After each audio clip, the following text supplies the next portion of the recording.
పద అంటోంది.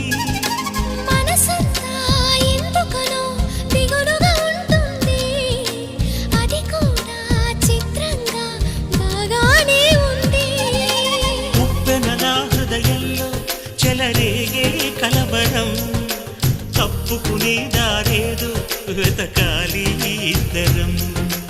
ఎప్పుడు మొదలైందో నన్ను లాగే ప్రియ స్వరం, ఎప్పుడు ఎటు తోస్తుందో చెబుతుందా ఈ క్షణం. అనుకోకుండా పడదోసింది వలపే నన్ను.